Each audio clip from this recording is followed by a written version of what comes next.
दोस्तों, मैं सुभाष सिंह एक बार फिर से आपके अपने YouTube चैनल, आपके अपने परिवार स्टडी विद सुभाष सिंह जौनपुर में आप सभी का स्वागत करता हूं। जैसा कि आप थंबनेल में देख चुके हो, हम महेश कुमार बर्णवाल की वन लाइनर लेके आए हैं, जिसमें से हम आधुनिक भारत की इतिहास की जानकारी ले रहे थे। हम आज साइमन कमीशन की टॉपिक लेके आए हैं, जिसमें से हम देख रहे हैं कि साइमन कमीशन, जिसे श्वेत कमीशन के नाम से जाना जाता था, यह किस वर्ष नियुक्त किया गया था? वह वर्ष था 1927। ठीक, आगे चलते हैं कि साइमन कमीशन का गठन क्यों किया गया था। उसका क्या कारण था कि भारत शासन अधिनियम 1919, जिसे मॉन्टेगू चेम्सफोर्ड सुधार नाम से जाना जाता था, उसकी समीक्षा के लिए साइमन कमीशन का गठन किया गया था। आगे चलते हैं, भारतीयों ने साइमन कमीशन का बहिष्कार क्यों किया था? उसका रीजन ये था कि इसमें कोई भी भारतीय सदस्य शामिल नहीं था। आगे देखते हैं कि साइमन कमीशन के विरोध में हुए लाठीचार्ज में लाला लाजपत राय घायल हुए और कुछ दिनों बाद उनकी मृत्यु हो गई। ठीक, आगे चलते हैं कि पंजाब केसरी की उपाधि किसे दी गई थी? वो कौन थे? लाला लाजपत राय जी थे। ठीक, साइमन कमीशन को किस अन्य नाम से जाना जाता है? वह है श्वेत कमीशन। ठीक, आगे चलते हैं कि साइमन कमीशन की नियुक्ति किसने की थी? वो कौन थे? वर्केन हेड। ठीक, आगे चलते हैं कि साइमन कमीशन का समर्थन किसने किया था? वो कौन थे? डॉक्टर भीमराव अंबेडकर ने।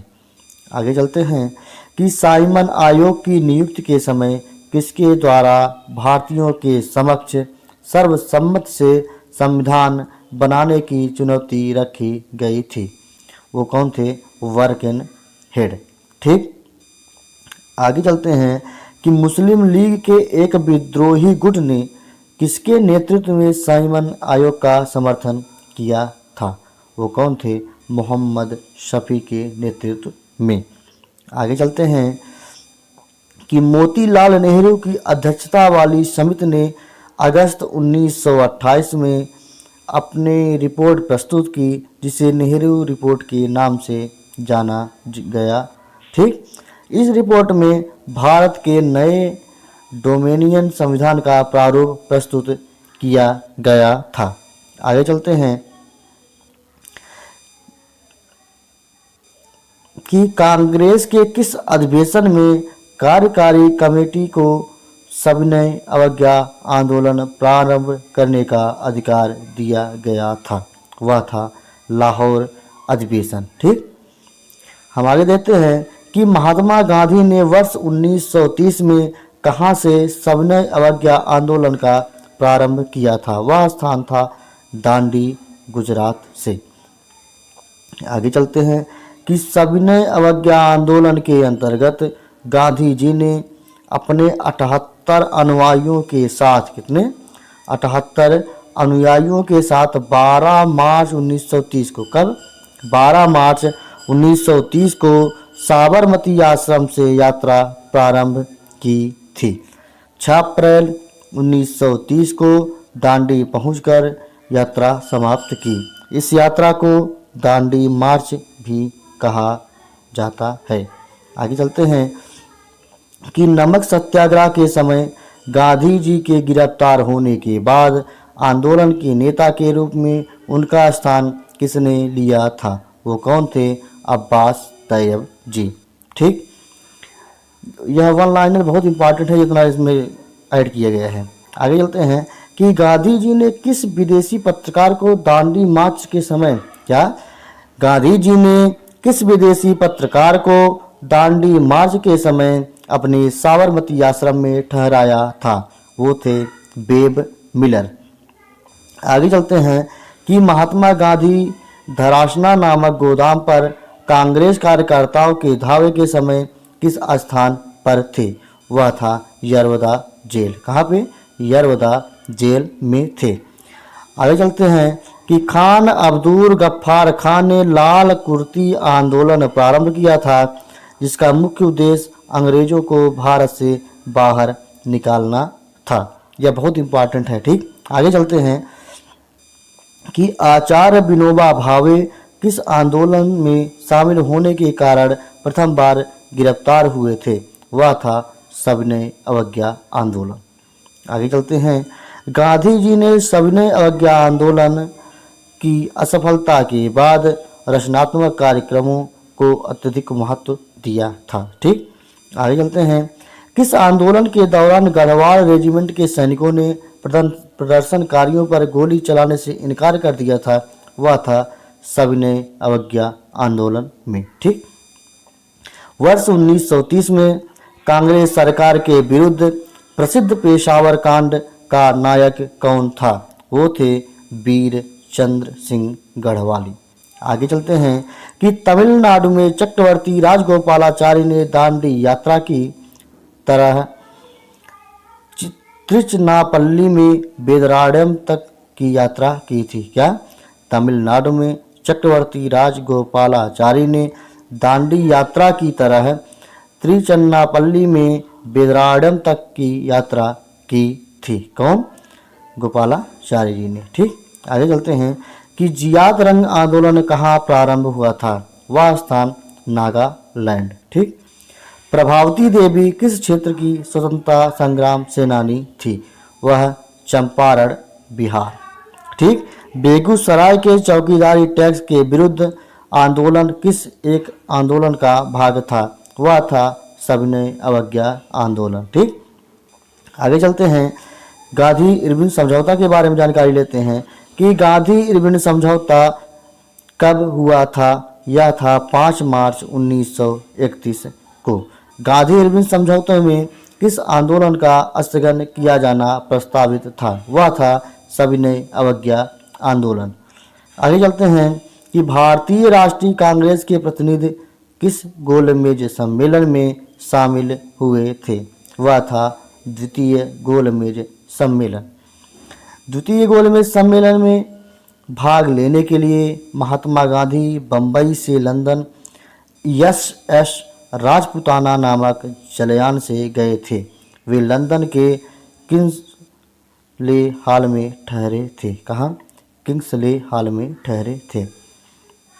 आगे चलते हैं कि द्वितीय गोलमेज सम्मेलन में कांग्रेस का प्रतिनिधित्व किसने किया था? वो थे महात्मा गांधी जी। आगे चलते हैं कि लंदन में प्रथम गोलमेज सम्मेलन में किस भारतीय नेता ने भाग लिया था? वो थे मौलाना मोहम्मद अली।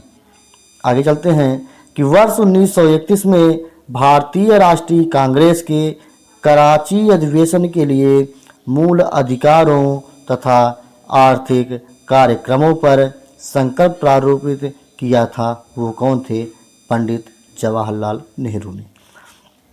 आगे चलते हैं कि द्वितीय गोलमेज सम्मेलन के दौरान विंस्टन चर्चिल ने गांधी जी को अर्धनग्न फकीर कहा था। ये बहुत इंपॉर्टेंट है। अर्धनग्न फकीर किसने कहा था? विंस्टन चर्चिल ने कहा था। किसको कहा था? महात्मा गांधी जी को। आगे चलते हैं कि गोलमेज सम्मेलन के बारे में जानकारी लेते हैं। प्रथम गोलमेज सम्मेलन कब हुआ? 12 नवंबर 1930 से 19 जनवरी 1931। द्वितीय गोलमेज सम्मेलन 7 सितंबर 1931 से 1 दिसंबर 1931। तृतीय गोलमेज की बात करें हम तो 17 नवंबर 1932 से 14 दिसंबर 1932 था। ठीक, लंदन में संपन्न हुए गोलमेज सम्मेलन में किसने भारतीय ईसाइयों का प्रतिनिधित्व किया था? वो थे के.टी. पाल। आगे चलते हैं कि द्वितीय गोलमेज सम्मेलन किस मुद्दे पर असफल रहा था? वह था सांप्रदायिक प्रतिनिधित्व। ठीक, आगे चलते हैं, किस भारतीय ने नेता तीनों गोलमेज सम्मेलनों में भाग लिया था? वो थे डॉक्टर भीमराव अंबेडकर, जो तीनों गोलमेज सम्मेलन में भाग लिए थे। गांधी इरविन समझौते के हस्ताक्षरित होने में तेज बहादुर सप्रू ने महत्वपूर्ण भूमिका निभाई थी। कौन? तेज बहादुर सप्रू। ठीक। इरविन तथा गांधी को दो महात्मा किसने कहा था? वो थे सरोजनी नायडू ने। ठीक। गांधी इरविन समझौते को कांग्रेस के किस अधिवेशन में स्वीकार किया गया था? वह था कराची अधिवेशन 1931 में। आगे चलते हैं कि द्वितीय गोलमेज सम्मेलन में किसने अपने स्वयं के व्यय पर हिस्सा लिया? वह थे मदन मोहन मालवीय एवं एनी बेसेंट जी। ठीक। आगे चलते हैं कि सांप्रदायिक पंचाट के बारे में अगर हम जानकारी लें तो इसकी घोषणा किसने की थी? रैमजे मैकडोनाल्ड ने। ठीक। हरिजनों के लिए अगस्त 1932 में रैमजे मैकडोनाल्ड के सांप्रदायिक पंचाट के द्वारा पहली बार एक पृथक निर्वाचक समूह का निर्माण किया गया था। महात्मा गांधी ने अपना पहला आमरण अनशन कब प्रारंभ किया था? वह था सांप्रदायिक पंचाट के समय। ठीक। आगे चलते हैं, पूना पैक्ट किस वर्ग से संबंधित था? वह था दलित वर्ग। भीमराव अंबेडकर व गांधी जी के मध्य कौन सा समझौता हुआ? वह था पूना समझौता। दलित वर्गों का संघ किसने स्थापित किया था? वो थे डॉक्टर भीमराव अंबेडकर ने। आगे चलते हैं कि सांप्रदायिक अवार्ड एवं पूना पैक्ट में दलित वर्ग के लिए कितनी सीटें दी गई थी? वह था क्रमशः 71 और 148। ठीक। महात्मा गांधी क्षणिक भूत की भांति धूल उठाते हैं लेकिन अस्तर नहीं है, यह कथन किसने कहा था? डॉक्टर भीमराव अंबेडकर ने। आगे चलते हैं कि वर्ष 1932 में पूना पैक्ट के बाद महात्मा गांधी ने ऑल इंडिया अनटचेबिलिटी लीग की स्थापना की। बाद में उसका नाम बदलकर हरिजन संघ कर दिया गया। इसके प्रथम अध्यक्ष घनश्याम दास बिड़ला थे। आगे चलते हैं कि पूना समझौता के बाद गांधी जी ने दलितों के उत्थान के लिए किस संस्था की स्थापना की? वह था हरिजन सेवक संघ। आगे चलते हैं कि वर्ष 1936 में इंडिपेंडेंट लेबर पार्टी का गठन किसके द्वारा किया गया था? वो थे डॉक्टर भीमराव अंबेडकर के द्वारा। दलित समुदाय को सर्वप्रथम हरिजन शब्द से किसने संबोधित किया था? वो थे महात्मा गांधी जी। आगे चलते हैं, देखते हैं कि वेस्टन चर्चिल सहित अनेक ब्रिटिश नेताओं ने गांधी इरविन समझौता का विरोध किया था। ठीक। तो इसमें जितने वन लाइनर हैं सब फैक्ट बेस पे हैं, पिन पॉइंटेड हैं, तो ये बहुत इंपॉर्टेंट है। ठीक। तो इस वीडियो में बस इतना ही। कल फिर मिलते हैं नए वीडियो के साथ। आज के लिए धन्यवाद।